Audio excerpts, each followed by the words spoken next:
one of our brothers. He's a 5-time heavyweight champion, 3-time tag team champion, an NWA North Georgia champion, 2016 Match of the Year winner. He's an Army veteran. He is Mr. 256, the Alabama ambassador, Jacoby Boykins. I ain't mad at that. I Yes, ain't mad sir. at that. I'm in. I'm in. We I'm in in. I there. got We You in in tagged the in. room. You in the room. there. How you Before doing, we get brother? started, Ron. Before we get started, we already know how many times you've been to WrestleMania. Okay. Hey, Okay. you You see the don't. shirt? You see the shirt? No, I don't. As a matter of fact, and I don't want to. Okay. 9 times just to so How everybody y'all knows. doing, man? How y'all doing? Good. We're doing Oh, good, we man. great. We're doing great. Doing great, man. Doing good, man. I'm Doing glad. good. Happy Before to have y'all you here, man. before y'all get into it, listen, bro. You got the Dre, you got the Booker T going on. What's going on? We'll see it. Sucker! I had them. I just took. They was braided up, but one of them came out, so I just took them all out today, so I could just, you know what I'm saying, hit them with it. You know what I'm saying? So Put the 5 time on it. You know what tell me he it didn't just say that. is. You know. Booker T, best king of the ring ever. Go for it. Oh yeah. Oh, you know what it is. You know what it is. Okay, man. Just want to bring you in. Like I said, you've been a brother of ours. You know, just to see about your wrestling career. We wanted you to showcase the ambassador, Yeah, yeah. showcase great, like to showcase greatness. You know what I'm saying? Appreciate But that. you know what it is. But we'll start off. A lot of people watch wrestling and we want to talk about wrestling, but you decided to be one. I want to know Yeah. what is your big why for being a wrestler? So, this is gonna sound funny, but I don't have a why. Now, you hear that? Yeah, you hear that? You be like, "What do you mean you don't have a why?" There's got to be a why. There's not as much of a why as because of a how. Um, my first memories in life are professional wrestling. So, um, my mom, I was a baby. I couldn't have been no more than 2 or 3. I wouldn't stop crying. This is the story I got from her. She's like, "You wouldn't stop crying. I couldn't get you to stop crying. You ate, you pooped, like you should have been good." and and I wouldn't stop crying. And I set you in front of the TV, put cartoons on, nothing. And I flipped the station. And when I got to wrestling, you stopped crying. Mm. And the whole hour that it was on, you didn't move. And then as soon as it went off, you went back to crying. Oh, wow. And so it got to a point where my dad would just go rent tapes and bring them home. And so Mm. instead of watching cartoons and stuff other kids watch, I was watching wrestling. That's what kept me quiet. And I was in love with it. I've been in love with it my whole life, literally. You know what I'm saying? So I don't have that. It was when Hogan slammed Andre or the ladder match between Razor and Sean. None of that. I love wrestling way before then. Before I even really knew who they was, I was watching CWF in Alabama, and I was living in Orlando at the time too. So I was a down south boy, and once wrestling was on, that's all it was, bro. So that's why I say I don't really have a why as much as a how. That's just how apparently I'm wired that way. You know what I'm saying? Yeah. So that's literally, some people, I've been waiting on this my whole life. No, this has literally been my whole life. So that's not a gimmick or a game or nothing. That's really what it was. I just went shut up until she put wrestling in front of me. So that's such a dope picture. That is so nice. Oh, amazing, amazing. So, I mean, is there like a certain wrestler that inspired you still, or is just Oh yeah, it's plenty of those. It's okay? plenty of those. And these names y'all will know these names. Mm. The Ice Train, Vader, Scott Norton, You know what I'm saying? Norman Smiley, like I like shit. Alex Wright, like those are my dude. Of course, everybody back then, like Hulk Hogan and the Ultimate Warrior and all that stuff, all that good stuff. But I was like a huge Tully Blanchard fan too. Like Okay. I like those guys. Like the NWA television title was probably my favorite belt. Like I look like that one more than any other title. But definitely Vader. I patterned a lot of my style after him. Now, you know what I'm saying. So him, of course, Ron Simmons. So many people, Butch Reed. Like it goes back then. Some people from the local area, like Nightmare Danny Davis. It's quite a few, man. I'm well put together. I believe it. I know Yeah. you've been wrestling a lot of places. I'm trying to name a few like states you've been in. Like where have you been? Where have people seen you throw it down in the ring? Florida, Georgia, South Carolina, Alabama, um, Virginia, and New Jersey and New York. So those are the places. Yeah. I was about, as a matter of fact, speaking of Alex Wright, right before I got sick, I was about to go wrestle for him. He has his own promotion in Germany. So, and he was gonna book me out there. So that would have been like my first overseas joint. I lived overseas, but I never wrestled over there. Oh, that was a match right there. Goodness gracious. So that's one of my favorite opponents right there. Yeah. So Well, Hexen. Okay. yeah, yeah, I remember seeing him fight. You fight him. me and Hex came into the business together. So Okay. it's so we came up together. What do you think your best? You feel like you're one of your like let's say top 3 moments of your career.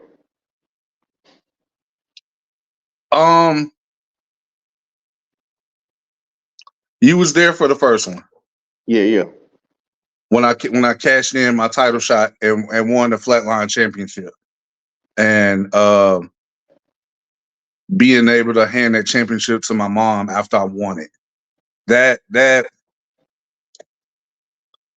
wow, you know what I'm saying? That was super. Like I said, you was there, bro. You like the emotions that night was on a million. You know what I'm saying? So, because I didn't even know that we were gonna do that until the day I got there.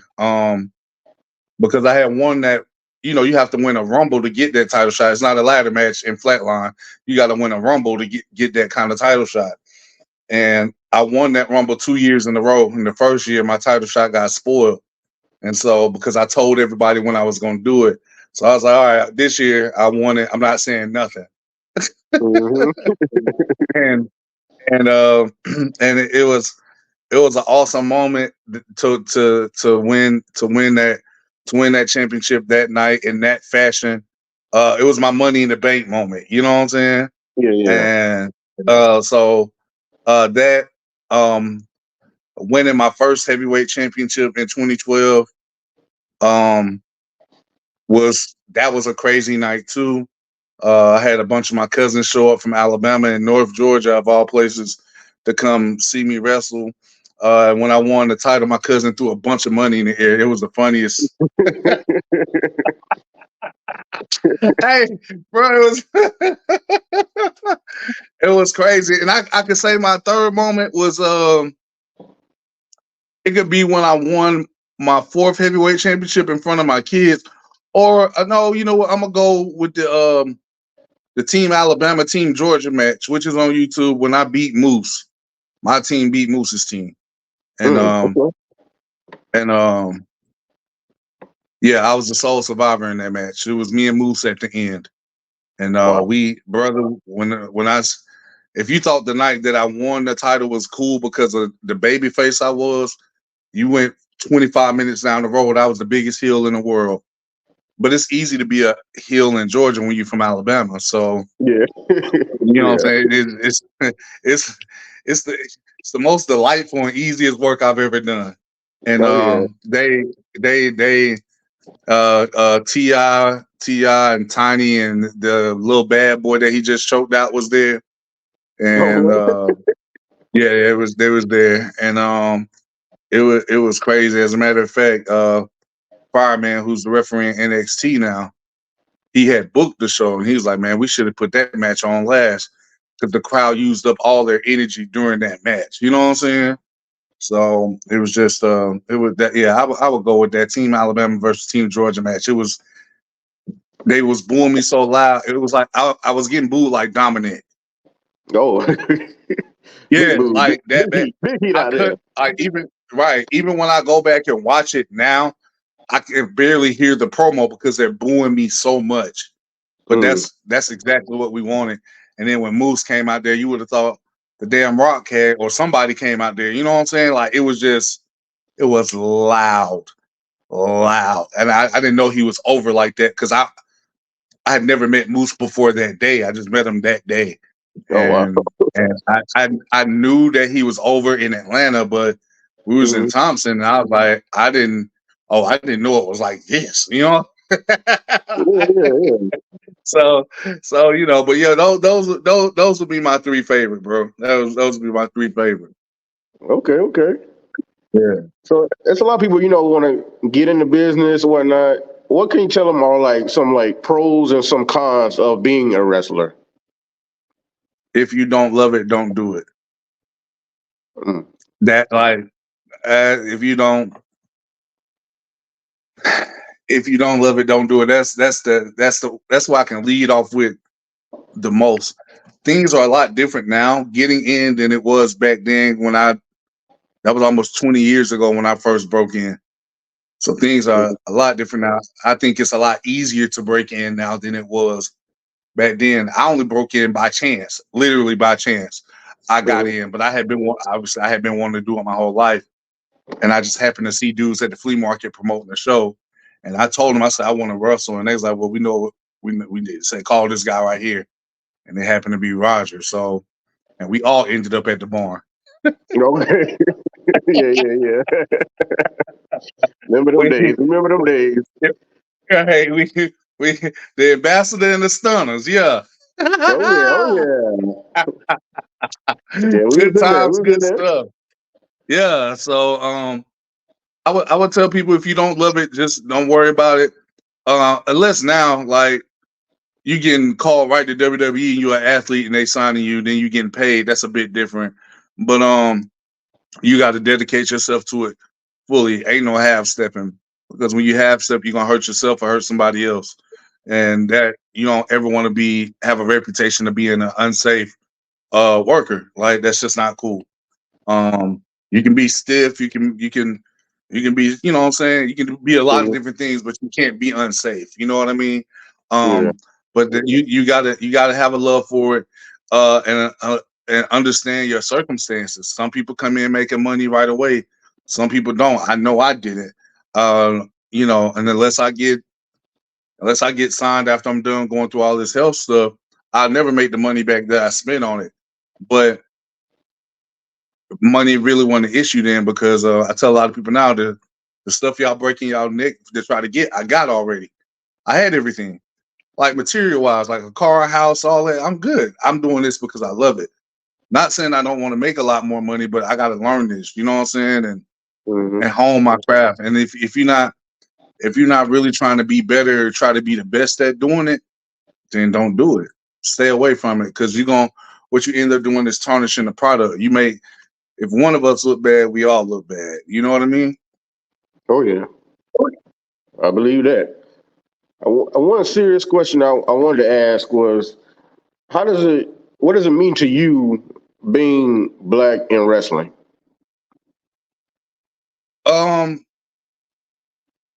It's a double-edged sword. And I answered this question on a podcast a couple of years ago. I've received racism in two different ways being black in wrestling. I received it from Caucasian people, and I received it from my own people. Now, because of my skin tone. You know what I'm saying? So, you light skin, so you'll be a house. You know what Yeah. And so you got your own folks that's jealous of you because of their own stigmas. about you, and then the natural statements coming from a completely different other race. So I've received it on both ends, and then on top of that, I'm actually talented. So Yeah. that like that doesn't help my cause with some people because they could dislike me, but like, what are you really gonna do about it? You're not gonna whoop me. You can't out talk me. Like you don't compare to me, and I'm gonna tell you that you don't. And like I said, me and Fireman were talking about this the other day. I used to openly say that I'm the best big man in pro wrestling.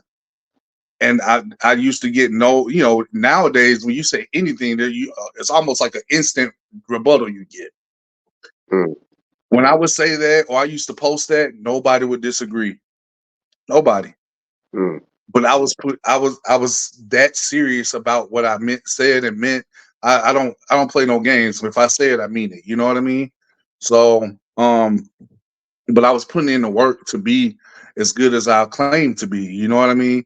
But being man, it was rough. That's why now training my kids on how to wrestle, I don't ever want them to have to go the route that I went. I want to send them straight to the Fed. I don't. That's why I had Chris down there with Trick last weekend. Like I'm not, bro. Y'all, hey, well, I said Cobe did that, so y'all wouldn't have to do that. Yeah. Oh yeah. Oh yeah. So yeah, man. So hey, listen, man. Racism is still very prevalent and still very real. Um, the alphabet people get more rights than we do, and before we get rights, and I'm keeping it as politically correct as I can. Y'all know what I mean. Yeah. So which is wild because we still fighting for stuff we should have got centuries ago, and new groups are coming along getting stuff instantly. And Mhm. inside the wrestling community, that's no different. And y'all know what I'm talking about. So ain't even no need to delve into that. But yeah, man, it's still prevalent, man. But I think things are getting better with it now. Yeah. These bigger companies are starting to notice the talent that's available from our pool, and Yeah. they want a piece of that. And so I'm happy to see it. I mean, look at Trick. Oh yeah. So yeah. Yeah. Speaking of Trick, we all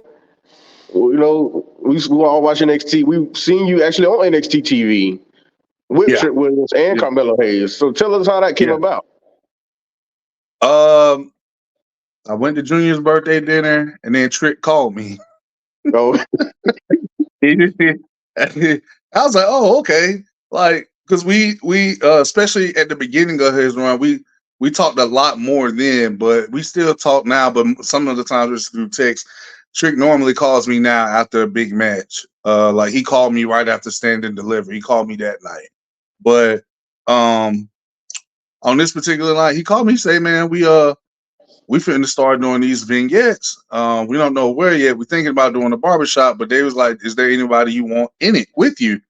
And he was like, yeah, I want my guy, Jacoby. And they was like, well, where is he? And he was like, South Carolina. And he was like, well, can he get here?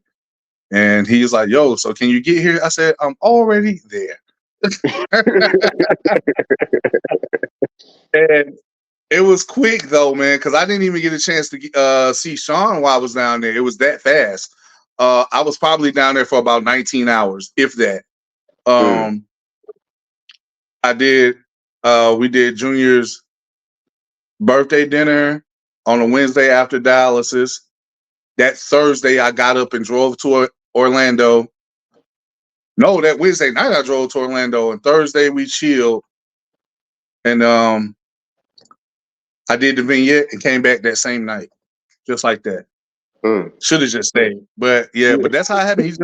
He called me and asked if I want to do it. Him and Mello was really cool. They was trying to see if I was coming to Mania that year, but I was like, I don't know because of the dialysis and all that stuff. Because right now that I have to plan my life around that. And I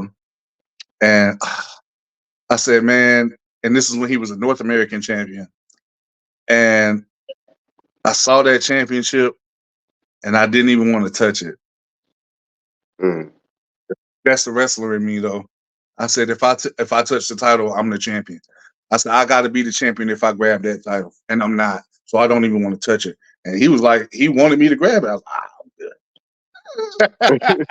Because everybody else in the barbershop was like, yo, that thing's dope. Like, it's dope. And that be, I mean, that blinging, boy. I said, ooh, that was so pretty. Hey, Quan, I was looking at that belt like we was looking at Checkers a couple weekends ago. Oh yeah, hey, need to open up. Talk to me. Talk Hey, to me. Oh, you look so good to me. You look so good. I need that. Right, exactly. But the competitor in me was just like, you don't pick that championship up until you win it. And that drives me to get through all this stuff I'm going through now, because I need the goals. Because once I appeared on NXT TV, that was like one of my last goals in life. I said I need to be on WWE TV. I had done everything else that I said I was going to do in life. I won championships. I got my house. I got my cars. I had the wife, the kids. Like, I literally I graduated college 3 times. I literally accomplished every life goal that I had set, and that was the last one. And so once I did that, when you accomplish all your goals, you make new ones. And so now I was like, okay, now I got to step it up. Now it's got to be higher goals, loftier goals. And so, and then, of course, I talked to was it Jeremy Borash and a couple other the production guys, and they said, hey, once you get your kidney transplant, come back and do your tryout. Get you cleared and do your tryout. So that's what I'm going to do. Okay. Well, talk a little bit more about what is keeping you away from the ring right now. Like, what all the things you're going through at the moment. Okay, so I ain't gonna take up too much of the time talking about that, but the quick synopsis is this: in 2020, I contracted COVID pneumonia. So that means I had both of them at the same time. That is a horrible. That's like getting jumped by the bloodline and evolution at the same time. Yeah, I did that. I did that for you, son. I did that for you, son. I did it for the chaperone. I did it for the chaperone. So, and so, I was in the gym on a Tuesday because I'm picking up steam. This is right after my reign as East Coast champion ended. When I had that super big gold belt. Yeah. That reign had just ended. So now I was like, okay, now it's time to really focus on getting this contract. So I had been back in the gym really, really heavy. And I was in the gym on a Tuesday, and I was like, I could rep out 275 like it's no problem and just keep going. But I said, let me try 315, 325. Because I said I should be able to get it once. Well, it turns out I could hit that 6 times at that point. So I was like, my strength is increasing. I'm feeling good about myself. Now this is on a Tuesday, so I'm hitting 315, 325. I go in the steam room like I normally do to end my workouts, but then I don't dry off or nothing when I leave. I just walk outside because when I got there it was hot. But as soon as I walked outside, I got rained on. Literally, like just right then. It's like in the movies, how it just started raining out of nowhere. It was the same thing. And I was like, oh damn, I'm gonna catch a cold. And like maybe 15 minutes later, I started sneezing. Like I was like, okay, this is no big deal. But by that Friday, Nicole was like, you need to go to the hospital and get checked. You've been sneezing and coughing. You don't need to be getting, she was paranoid anyway. You're going to give us something. I went and got checked on the Friday, said I had COVID, go home and quarantine. And I had been around my son's best friend. He had COVID, but he was, asymptomatic. So it didn't affect him at all. But he had it. And we didn't know it. But I had the pneumonia first. So, when you weaken like that, the COVID just jumped on you. And so from that Friday to that Monday, my health deteriorated at a rapid pace. I couldn't hold nothing down. I couldn't eat, drink. I threw up so much I could barely talk. And remember, I told you that previous Tuesday, I was hitting 325 in the gym.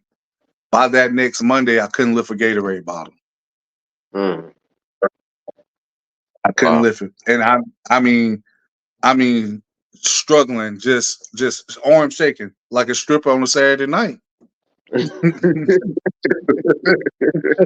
I couldn't, I couldn't do it, and like I said, I threw up so much I could barely talk. So I had to call the hospital and tell them, "Hey, if I don't come in, I'm gonna die." And this is why people need to exercise and really be about their health, because you know when your body is that bad off if you in tune with your body. And I had never felt that bad before. I said, "Oh no, this isn't right." And so me and Nicole went up to. I appreciate her so much. She really had my back going through all that stuff. We went up to the hospital, and the doctor said, "Man, I'm glad you came in. You probably had about a day and a half left." Oh, So, because I was dehydrated, my kidney function was failing. It was a lot going on with me because of how sick I was. And so I went to the hospital. I walked in that hospital. I did not come out of that hospital for almost 2 weeks. Um, I ended up being in the hospital for 12 days. 9 of those days I was in the ICU. I died while I was in the ICU. As a matter of fact, everybody that was in the ICU died. I was just the only person to come back that day. Just me. Jesus. Just me. And of course, when I died, I had a whole out of body experience. That was crazy. Um, I had a whole conversation with death, not even realizing that's who I was talking to, because he came in the form of gangster. It was gangster that it looked like I was talking to. But then when I really thought about what it was, that was death I was talking to. He was trying to get me to come with him. Which that what that does to you up here, oh man, is it sent me on a tailspin and a downward spiral for real for like the next 2 years. So I ended up getting out of the hospital. I went blind shortly after that. Couldn't walk for a while after that. Then I had a bunch of fluid in my body, so I couldn't breathe right either. So they had to start giving me, like y'all see me post online, eye injections. Like that's literally what I'm doing. I have to get eye injections to be able to see, just to be able to see, because it clears up the bleeding in my eyes. And a couple eye surgeries here and there. I just had a cornea transplant February, and then of course my kidney function dropped. I got it to get picked back up, but then a year later it dropped again, and they was like, "We got to put you on dialysis." So I wrestled a couple times even while I was on dialysis, but then after I had to start having some more eye surgeries, I had to chill out. So it's been about a year and a half, almost 2 years since I've been in the ring competing. I've been in the ring to train because I've been training the boys, but it's my eye situation and the whole dialysis and getting a kidney transplant, which is why I'm not in the ring actively right now. I mean, I can still teach, but right now I just physically, because like right now, if I tried to go to WWE, they would not clear me. You see what I'm saying? So Yeah. I have to work. I have to work uh, through all this stuff, but it's cool. I still get to work out and exercise. Like I'm getting my form back. You know what I'm saying? Beefcake status. You know what I'm saying? Hey. Yeah, you know what I'm saying. So because for a while I couldn't work out. I had them 2 catheters in my chest. Like I still got the 2 dots in my chest from the Mm-hmm. catheters that they got to put in me, put it through my neck to connect to my heart. Like when the 2020 to 2022 was terrible. Even these last 4 years, I've been rebuilding my body and my mind because all of it got destroyed. All of Wow. it. All of it. And the bad part about going through all that stuff mentally is that you destroy everything around you. You don't even realize you're doing it, but you be in such a bad place with yourself, you don't even know what you're really doing until it's too late. Because by the time you realize what you've done, you pushed everybody away from you. People that's tried to care for you and love you, you alienated them. You start making selfish decisions because in your mind, you're trying to do anything to make you feel better because you're always in pain. And like, even after I got out of the hospital, I would still wake up in the middle of the night trying to pull IVs and tubes out of me. And of course, nothing was on me, but I would wake up feeling that stuff on my body still. Mm-hmm. Nicole used to get upset because I wouldn't come to bed, but I was afraid to go to sleep because I said if I go to sleep and die this time, I might not come back. So I used to stay up until I would pass out. Like this is right. This is why I preach to people about their mental health and taking care of up here while you taking care of here. You know what I'm saying? Like all of it, people don't realize how much your mental affects your physical, and you really gotta take care of that stuff. That's why I be telling anybody, like all three of y'all, it's something that's ever on y'all mind, call me and talk to me, because if you let stuff build up on you, man, it'll make you real no good. And now I'm still, not only am I rebuilding my body, I'm trying to rebuild my marriage. I'm trying to rebuild relationships because I destroyed a lot of stuff trying to fix me. I liken it to the first part of Shawn Michaels' career. Mm-hmm. And now I'm trying to get healthy and come back and have a beautiful second half. That's the best way I can describe it. I think that makes a lot of sense. Yeah. Yeah. We believe you can do it. I went on my soapbox. My bad. Oh no, hey, we need that. We need that. Yeah, man. Hey, and one more thing, man. Just and like I told y'all, I had everything material wise. I had everything: car, house, clothes, money, jewelry, all that. Like I was good, but I was nothing was ever good. And I was ungrateful and I was unhappy. And the Most High was like, "Okay, I'm trying to slow you down. You better listen to me." And I was I was unhappy, and I kept trying to look for happiness in all the wrong places. The wrong places when I had everything already, but I wasn't happy because my spirit was off. And I be telling people to get their spirit in line, man, because if you ain't in line with your spirit, nothing else is gonna feel right. Nothing else. Because even now, I don't have all the stuff I used to have because I lost a lot of that stuff going through what I'm going through. But I'm happier now than when I had all that stuff. And I'm still not back to where I was. But that's because I feel better spiritually. I got my spirit right, and the Most High put joy back in my heart, and that's what I had been missing. Go ahead. Oh yeah, hey, that's all we need to hear, because that's the inspiration not only to just wrestling fans or whoever, just whoever's listening. People need to hear all of that, because like I say, the mental is everything, spirit, everything. It all aligns, and that's what we need to hear. People need to hear that. People that live in hear it in different ways. That's where the wrestling fans who watching this, they need to hear it. It's probably their way of hearing stuff like that. So we appreciate you being here, and we want to keep you around and keep you on talk about some more topics of the wrestling business, because like I say, it's to have a wrestler talking about the wrestling business is what we need. So we're gonna keep you on for a little longer if you have time, man. If you have time. Oh, for y'all, of course. Come here, Junior. Yeah, of course I do, man. Come here. Oh snap! Yeah. So I got my big dog. He on